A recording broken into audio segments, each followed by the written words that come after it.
Yo, what's going on here in class? Welcome back to a brand new video. Yes.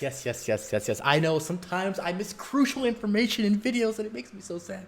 Because sometimes I'll just like go back and watch the videos and I'm like, oh man, I missed this crazy piece of information I could have put in there, but I forgot.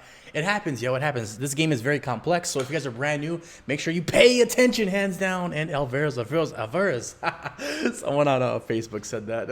I was cracking up, yo, I'm not gonna lie. Oh man. So with that being said, we're gonna jump straight into the mini Q&A I had and answer some very crucial questions, some very pertinent questions. So first things first, awakening level and spirit tower. There were a crap ton of questions, and I unfortunately left a very crucial part out of the spirit tower video. I apologize for that, hands down.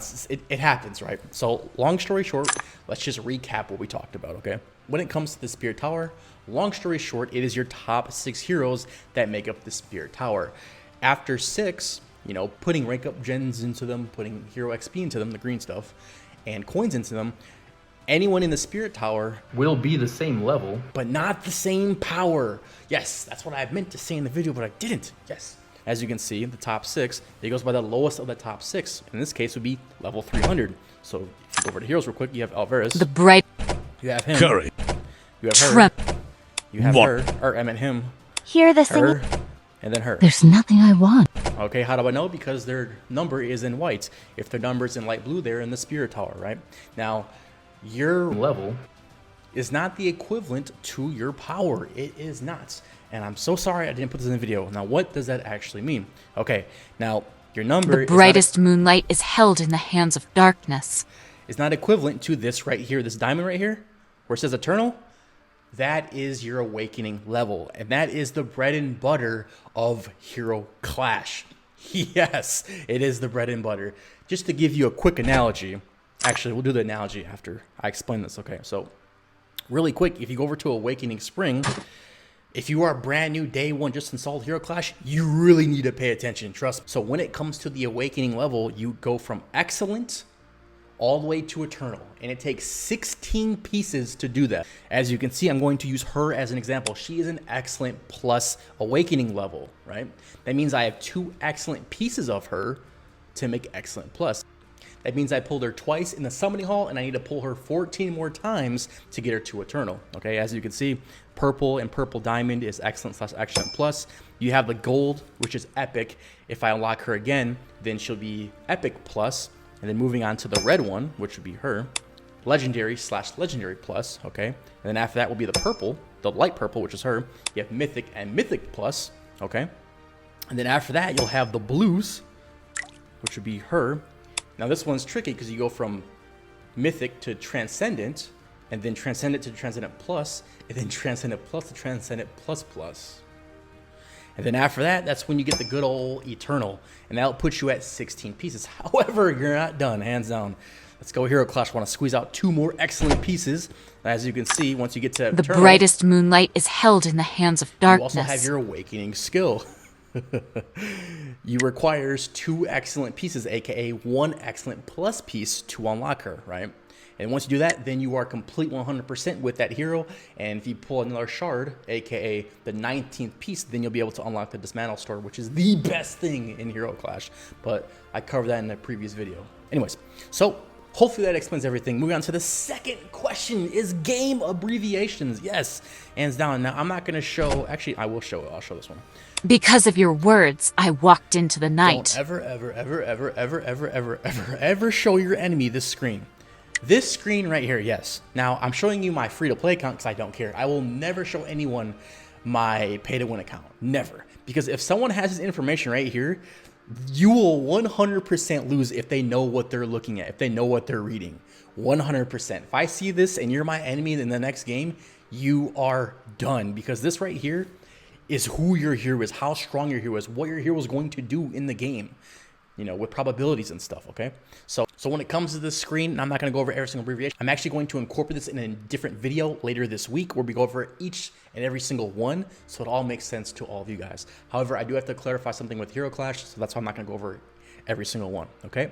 So with that being said, moving on to the next question is, if you are on day 1, day 2, day 0, just install the game right now, you're going to get the option to choose someone in the summoning hall. I promise you, without a shadow of a doubt, choose Alvarez 100%. Choose Alvarez 100%. Alvarez.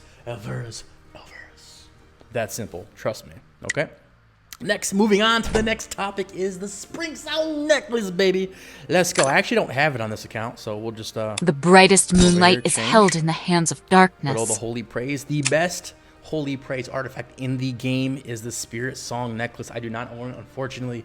I'll never be able to own it on this free-to-play account because I don't think we'll ever come back. However, we do have a special giveaway for you guys in the previous video from yesterday, so make sure you watch that video and enter, because if you don't have this necklace, well, Trinity Jex brought it back from the grave. So with that being said, watch that video and make sure you invite your union. There's a few unions that are just crushing the giveaway right now, Kingslayer and someone else, and a few others.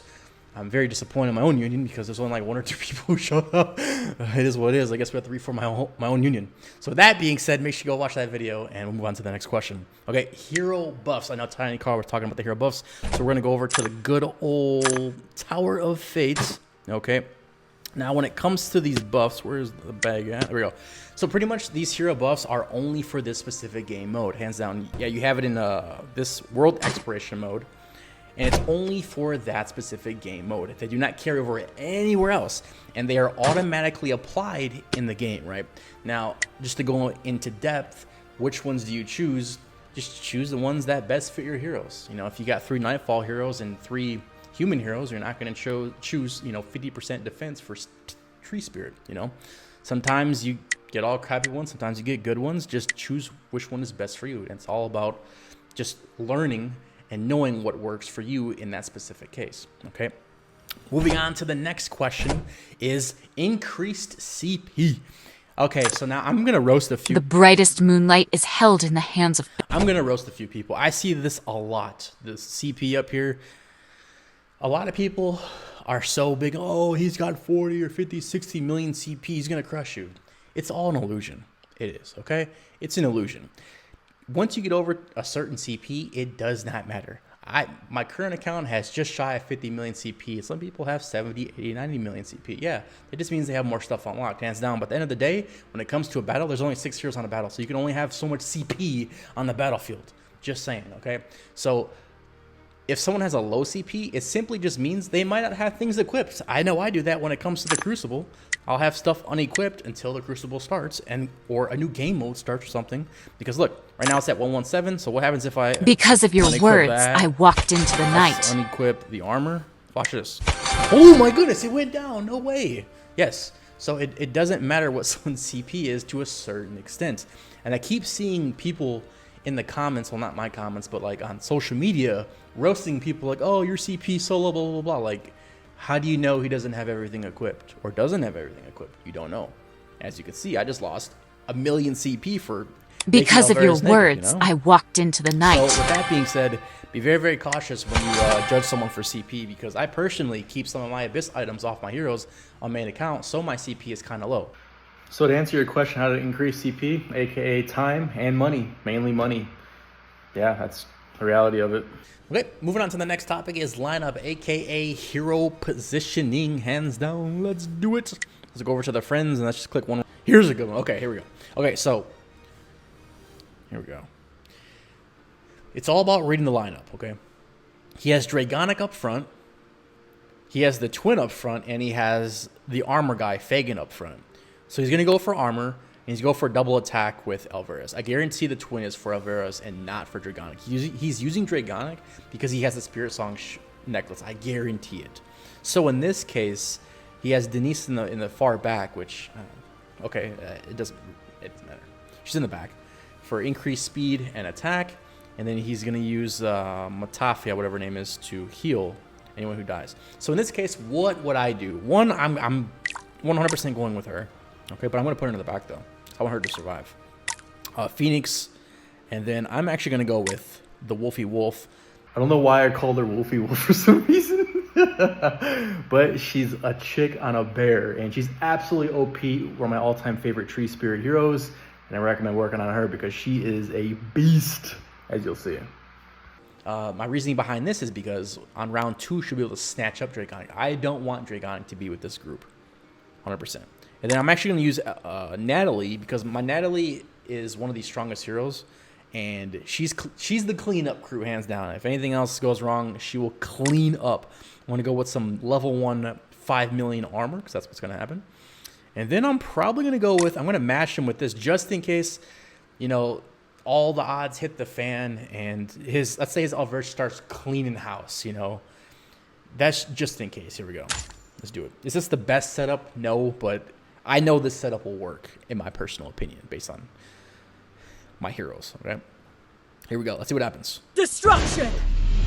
Okay, boom. See how we didn't hit Alvarez? Yikes. Okay, we got 2 million damage. No one defies nature. And health. Okay.